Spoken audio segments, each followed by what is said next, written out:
آپ کیا سمجھتے ہیں کہ جو ہمارے ساتھ حالات پیش آ رہے ہیں، کبھی مسجدوں کو لے کر، کبھی خانقاہوں کو لے کر، کبھی بزرگوں کے نام کو لے کر، اب ہمارے وقف کی جائیداد کو لے کر، یہ سارے جو معاملات ہیں یہ اچانک آنے والی چیزیں نہیں ہیں، بھانپ لیا گیا ہے تمہاری پوری طبیعت کو، تمہارے مزاج کو۔ پاک کا ہدیہ پیش کریں۔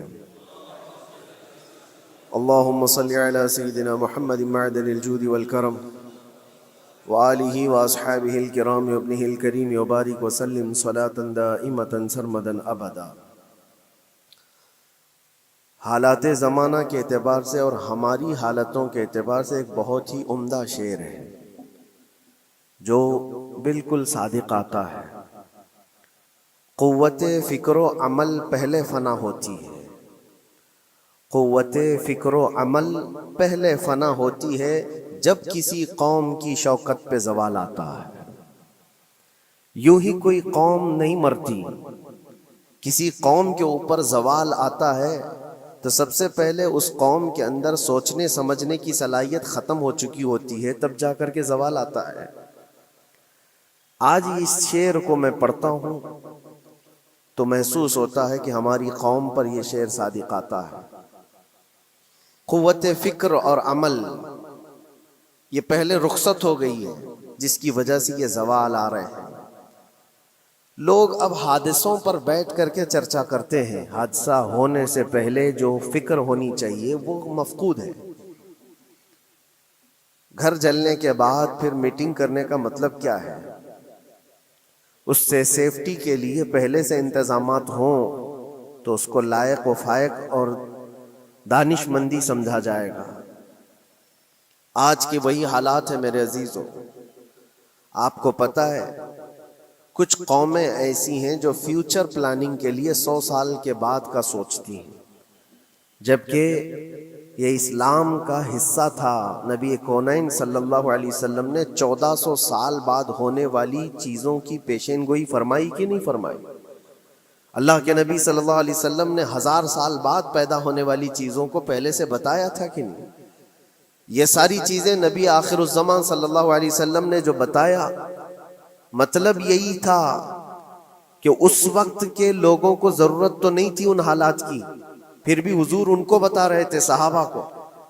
آج جو چیزیں پیدا ہونے والی ہیں وہ رسول پاک کو پتا تھا، 1000 سال بعد ہونے والی چیزیں، لیکن اس وقت کے صحابہ کو یہ باتیں کیوں بتائی جا رہی تھی؟ ان کے حالات تو اس وقت کے نہیں تھے ویسے۔ اس کے باوجود نبی پاک صلی اللہ علیہ وسلم نے ان کو 1000 سال بعد ہونے والی چیزوں کی باتیں اس لیے بتائی کہ یہ دین اسلام فیوچر پلاننگ کے لیے کتنا ایکٹیو ہے یہ سمجھو، آگے کے لیے۔ اس لیے بتایا گیا کہ صحابہ اپنی اولاد کو اور وہ اپنی اولاد کو، وہ اپنی اولاد کو یہ بات منتقل کرتے جائیں، اور آنے والے حادثوں سے پہلے سے ذہن پریپیئر رہے، تیار رہے۔ دجال کے فتنے کا ذکر کتنی مرتبہ حدیث پاک میں آیا۔ امت کو نبی پاک صلی اللہ علیہ وسلم نے یوں ہی نہیں چھوڑ دیا۔ دجال کا فتنہ آئے گا، یاجوج ماجوج کا فتنہ آئے گا، یہ ساری چیزیں بتائی گئی کہ نہیں؟ ہر مسلمان تقریباً جانتا ہے آخر زمانے میں ایک بہت بڑا فتنہ دجال کی صورت میں ظاہر ہوگا۔ تو یہ باتیں اتنے 100 سالوں سے چل رہی ہیں کہ ذہن تیار ہے اس فتنے کو کہ اگر ایسا فتنہ آیا تو ایمان پر ڈٹے رہنا ہے، جمے رہنا ہے۔ یہ بات ہوتی ہے آگے آنے والے حادثات سے قوم کو باخبر رکھنا۔ آج جو حالات ہیں، جب کبھی کوئی چیز لٹ جائے تو سارے لوگ سڑکوں پر آ جائیں گے، یا پھر کسی نشستگاہ پر بیٹھ کر کے رات بھر میٹنگ کر کے چلے جائیں گے۔ یہ حادثے ہونے کے بعد کے جو حالات ہیں، یہ وہی چیزیں درشا رہی ہیں کہ قوت فکر و عمل فنا ہو گئی ہے۔ قیادت ہمارے ہاں مفقود ہے، کسی ایک قائد کے تحت کوئی ساری قوم آنا نہیں چاہتی۔ آپ کیا سمجھتے ہیں کہ جو ہمارے ساتھ حالات پیش آ رہے ہیں، کبھی مسجدوں کو لے کر، کبھی خانقاہوں کو لے کر، کبھی بزرگوں کے نام کو لے کر، اب ہمارے وقف کی جائیداد کو لے کر، یہ سارے جو معاملات ہیں یہ اچانک آنے والی چیزیں نہیں ہیں، بھانپ لیا گیا ہے تمہاری پوری طبیعت کو، تمہارے مزاج کو، کہ فکر و عمل کی قوت ان کی ختم ہو چکی ہے۔ ان کو دو چند چیزوں میں ہی راضی کیا جا سکتا ہے۔ دنیا یہ سمجھ رہی ہے جس کی وجہ سے کھلواڑ پر کھلواڑ ہوتے چلے جا رہے ہیں، اور ان کو یہ بھی پتہ ہے کہ یہ کچھ نہ کر سکیں گے۔ میرے عزیزو، آپ نا امید اور مایوس نہ ہو کہ ہم سے کچھ نہیں ہوگا۔ اللہ کریم چاہے تو ایک بندے سے بھی پوری دھرتی پر زلزلہ لا سکتا ہے۔ اللہ کریم کی ذات پر یقین اور توکل رکھو۔ سرکار غریب نواز ہندوستان آئے تھے تو بہت بڑی فوج لے کر نہیں آئے تھے، اللہ کی ذات پر بھروسہ کر کے آئے تھے، اور 90 لاکھ لوگوں کے دلوں میں چراغ اسلام جلا دیا تھا۔ وہ یقین اور توکل کے ساتھ آئے تھے۔ آج لوگوں کے دلوں کے اندر جو مایوسی اور نا امیدی ڈالی جا رہی ہے کہ کچھ ہوگا نہیں، ابھی کچھ کرنے سے کچھ نہیں ہوگا، یہ نا امیدی اور مایوسی تمہاری طبیعت میں کیوں آئی؟ کیا تمہارا رب تبارک و تعالیٰ کی ذات پر یقین کمزور ہو گیا؟ اگر یہ اس طرح کی بیماری آئی ہے تو پھر بدر پڑھ لینا۔ جب رسول پاک صلی اللہ علیہ وسلم کے ساتھ وہ صحابہ جا رہے تھے، ان کو اچھی طرح پتا تھا کہ سامنے آنے والی فوج کتنی طاقت لے کر آ رہی ہے۔ 1000 لوگ آ رہے ہیں، ہاتھی گھوڑے ان کے پاس، ہتھیار اور اسباب ان کے پاس ہے، کھانے پینے کی مزے کی ساری چیزیں لے کر کے آ رہے تھے مکہ والے، اور ادھر صحابہ ننگے پیر ہیں۔ 313 کے پاس 4 گھوڑے ہیں، پیدل چلے آ رہے ہیں، چھاؤں لینے کے لیے کوئی جگہ تک نہیں ہے ان کے پاس۔ ایک کھجور کسی کے پاس ہو تو 10 لوگ اس پر اکتفا کر لیں۔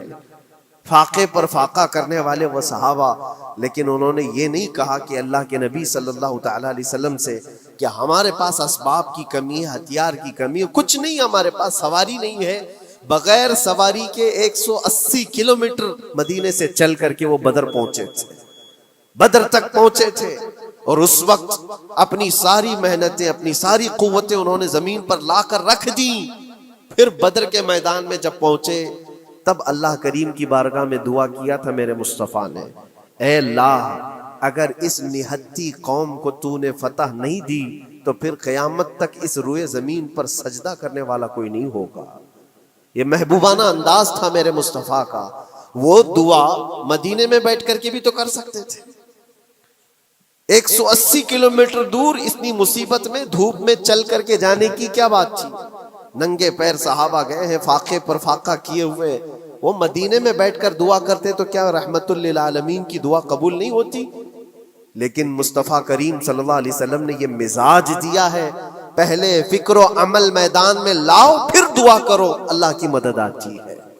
یہاں ہم بیٹھ کر کے یہیں سے دعا کرتے ہیں، کچھ کرنا نہیں ہے، بدلنا نہیں ہے، اور فکر و عمل کو لانا نہیں ہے، تو پھر صرف یہاں بیٹھ کر کے دعا کرنا، یہ تو میرے عزیزوں عورتوں کو اس سے ذمہ داری دی گئی ہے کہ تم میدان عمل میں آ نہیں سکتی، تم اپنے گھروں سے دعا کرو اپنے بھائیوں کے لیے، لیکن یہ کام تو اب سارے مردوں نے بھی لے لیا ہے۔ بہرحال قوت فکر و عمل پہلے فنا ہو جاتی ہے جب کسی قوم کی شوکت پہ زوال آتا ہے۔ آج یہ جو سارے معاملات ہم دیکھ رہے ہیں، اس کی ایک خاص وجہ میں آپ کو بتانا چاہتا ہوں۔ آج سے تقریباً 8-9 سال پہلے میرا ایک بیان بھی ریکارڈ موجود ہے، کافی دنوں تک وہ چلتا رہا، میری اپنی بات نہیں تھی۔ سراج الامہ امام غزالی رحمۃ اللہ تعالی علیہ، انہوں نے لکھا تھا کہ امت پر اگر ایک ایسا وقت آ جائے جب ان کے سامنے ان کے نبی کو گالیاں دی جا رہی ہیں اور امت کچھ نہ کرے، تو پھر وہ انتظار کرے کہ عنقریب وہ وقت بھی ان کے اوپر آنے والا ہے جب ان کی ماؤں، بیٹیوں اور سب عزتوں کو بازار میں نیلام کیا جائے گا اور یہ کچھ نہیں کر سکیں گے۔ وہ دن آ جائیں گے۔ بیسک وجہ وہاں سے شروع ہوئی کہ لوگ اپنے عیش و عشرت میں کچھ کمی نہ کر سکے، بارگاہ مصطفیٰ صلی اللہ علیہ وسلم کی گستاخیاں کھلے عام ہوتی رہیں، اور اس پر ہم لوگ جس طرح کے حالات دیکھتے رہے۔ بہت سارے لوگ تو مجھ کو یہ کہتے تھے، مجھ سے یہ کہتے تھے، کیا ضرورت ہے آپ کو بولنے کی، حالات دیکھ نہیں رہے آپ؟ ظالمو، تم کو اگر کوئی چھوٹی سی ماں کی گالی دے دے تو تم بپھر جاتے ہو اور اس کے اوپر آسمان توڑنے کی بات کرتے ہو، اور ہم اپنے نبی پاک صلی اللہ علیہ وسلم سے کروڑوں ماؤں سے زیادہ محبت کرتے ہیں۔ اس رسول پاک صلی اللہ تعالی علیہ وسلم پر کوئی بھونکتا رہے اور اس کا جواب نہ دو، تم یہ کہتے ہو مصلحت ہے، حالات ایسے ہیں یہ، تو پھر اپنا یہ لباس بدل لینا چاہیے، اپنا نام بدل لینا چاہیے، پھر اس دائرہ اسلام میں رہ کر کے مطلب کیا ہے؟ اسی لیے اقبال نے 100 سال پہلے ایک مزاج دیا تھا، ایمان ہے کیا چیز، اسلام ہے کیا چیز، تم کیا سمجھتے ہو داڑھی ٹوپی اور جبے کبے کا نام اسلام ہے؟ اسلام کیا ہے؟ اقبال نے کہا تھا کہ بارگاہ مصطفیٰ صلی اللہ تعالی علیہ وسلم کے قدموں تک اپنے آپ کو پہنچا دو، یہی دین ہے، یہی دین ہے۔ گر بہ نہ رسیدی تمام ابو لہبیست، اور اگر تم وہاں تک نہیں پہنچ سکے تو زندگی ابو لہب کی طرح ہے۔ دین یہ ہے، آبرو ما زنام مصطفیٰ است، ہم سب کی عزت و آبرو حضور کے نام سے جڑی ہوئی ہے، ان کے نام سے جڑی ہوئی ہے ہماری عزت و آبرو، اور تم اس نام کی حفاظت نہیں کر سکو گے تو آگے یہ سب چیزیں آنے والی ہیں جو آ رہی ہیں۔ آج لوگ آج واویلا مچا رہے ہیں، یہ بات یاد رکھنا، شیطان کبھی فجر کی نماز کے لیے اٹھا نہیں سکتا، اور اگر اٹھا رہا ہے تو پھر اس کا کوئی مقصد ہے، شیطان اور نماز۔ آج سکتہ ان کے پاس ہے، طاقت ان کے پاس ہے، حکومت ان کے پاس ہے، ڈپارٹمنٹ ان کے پاس ہے، سب کچھ، جوڈیشری، ہر چیز ان کے پاس ہو، وہ کیا کر رہے ہیں اس سے مجھے مطلب نہیں۔ میں آپ سے یہ پوچھنا چاہتا ہوں، مجھے رہزنوں سے غرض نہیں، تیری رہبری کا سوال ہے۔ تم خیر امت ہو، رسول پاک کی امت میں ہو، تمہاری بھومکا جس کو کہا جاتا ہے، تمہاری یہاں پر زندگی کے معاملات یہ بہت زیادہ اہمیت کے حامل ہیں، تم کیسے بن سکتے ہو آج؟ اسی لیے قرآن پاک کی آیت میں نے شروع میں تلاوت کی، رب ذوالجلال فرماتا ہے ان اللہ لا یغیر ما بقوم حتی یغیروا ما بانفسہم، بے شک اللہ تعالیٰ اس وقت تک کسی قوم کی حالت نہیں بدلتا جب تک وہ قوم خود اپنی حالت بدلنے کی کوشش نہیں کرتی۔ جب تک اپنی حالت بدلنا نہیں چاہتے اس وقت تک اللہ تبارک و تعالیٰ نہیں بدلے گا۔ وَإِذَا أَرَادَ اللَّهُ بِقَوْمٍ سُوءًا فَلَا مَرَدَّ لَهُ، اور اللہ تعالیٰ کا یہ جلال بھرا ارشاد تو سنو، یہ 13ویں پارے کی سورہ رعد کی آیت ہے۔ اللہ کریم فرماتا ہے اور جب اللہ کسی قوم کے ساتھ سختی کا معاملہ کرنا چاہے، پکڑ کرنا چاہے، تو پھر کوئی طاقت اس کو ٹال نہیں سکے گی۔ رب تبارک و تعالیٰ جب کسی قوم پر عذاب لانا چاہے تو کوئی اس کو ٹال نہیں سکے گا، تو بدلو۔ اسی لیے اکثر یہ کہا جاتا، میں تو اپنی تقریروں میں جو چند مجھے چیزیں یاد رہتی ہیں وہ عرض کیے دیتا ہوں، باقی مجھے شعر و شاعری زیادہ یاد نہیں رہتی، لیکن جو دل پہ لگتی ہیں باتیں وہ ذہن میں محفوظ ہو جاتی ہیں۔ کسی شاعر نے کہا تھا، جگہ جگہ کے تھک چکے ہیں تمہیں یہ ہنگامے، نشاط لذت خواب گراں بدل ڈالو۔ کیا مطلب ہے؟ روز ایک ایک ہنگامہ ہوتا ہے، تم کو جگا رہا ہے، اٹھ جا اے مسلمان، اٹھ جا، نشاط لذت خواب گراں بدل ڈالو، لمبی نیند سونے کی جو عادت پڑی ہوئی ہے اس مزے کو بدل ڈالو، غلط روی سے منازل کا بعد بڑھتا ہے، مسافروں رویش کارواں بدل ڈالو۔ شاعر نے کہا ہے ادھر ادھر کی لے میں چلتے رہو گے تو منزل لمبی ہو جائے گی۔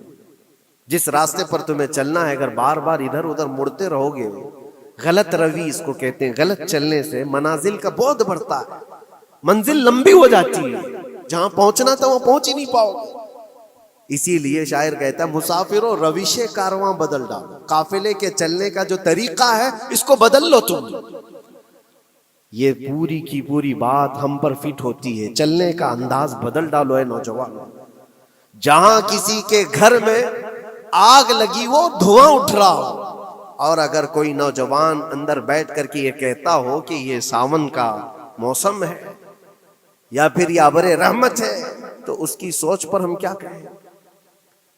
جہاں آج پوری قوم قسم پرسی کے عالم میں ہو، امت محمدیہ کے یہ حالات آج دیکھ رہے ہیں، روزانہ دیکھ رہے ہیں، تم شیئر تو کرتے ہو، ہر جگہ شیئر کرتے ہو، اور سارے ریلز پر تم جو دیکھتے ہو وہ ہنگامے روز صرف ہندوستان کے نہیں پوری دنیا بھر کے فلسطین کے مظلوم بچوں کی لاشیں دیکھتے ہو اور شیئر کر کے آگے بڑھ جاتے ہو. ان کی چیخیں، ان کے راکھ کے ملبے، ان کا ڈھیر، ان کے تباہ و برباد گھر، ایک ایک قبر میں 80 لوگوں کی لاشیں، یہ سب کیا تم نہیں دیکھتے؟ شیئر کر کے آگے بڑھ جاتے ہو. یہی تو ہنگامے ہیں جو تمہیں دگا رہے ہیں. جگہ جگہ کے تھک چکے ہیں تمہیں یہ ہنگامے خود ہی تھک گئے. یہ اٹھتا نہیں ہے. ایک دور وہ تھا 100 سال پہلے کا جب یہاں پر موجود انگریز اس قوم کو دیکھ کر یہ کہنے پر مجبور ہو گیا تھا یہ فاقہ کش موت سے ڈرتا نہیں، ذرا بھوکیوں پر بھوکا رہتا ہے لیکن موت سے ڈرتا نہیں. روح محمدی اس کے بدن سے نکال دو. روح محمدی ان کے بدن میں تھی. انگریز تھر تھراتے تھے. اس قوم کا کوئی جواب ہی نہیں ہے. سب سے زیادہ اگر کسی چیز سے ڈرایا جا سکتا ہے تو موت سے، اور یہ قوم ایسی ہے کفن تو اپنے کندھے پر لے کر گھومتی ہے، جہاں موت آ جائے سو جائے. یہ فاقہ کش موت سے ڈرتا نہیں ذرا. روح محمدی اس کے بدن سے نکال دو. یہ کس کی بات تھی؟ یہ انگریزوں کی بات تھی. اور آج حالات بدل گئے ہیں. سارا کا سارا زمانہ تم پر آج بھوکے بھیڑیا کی طرح جھپٹ پڑا ہوا ہے. اور ان حالات میں آپ سے سوال کرتا ہوں، ایک طرف تیز آندھیاں چل رہی ہیں، ایک طرف گھر کے اندر آگ لگی ہوئی، ایک طرف بھوک اور پیاس کی شدت ستا رہی ہے، ایک طرف تمہارے بھائی بہنوں کی بیماریاں ستا رہی ہیں. جب اتنے سارے معاملات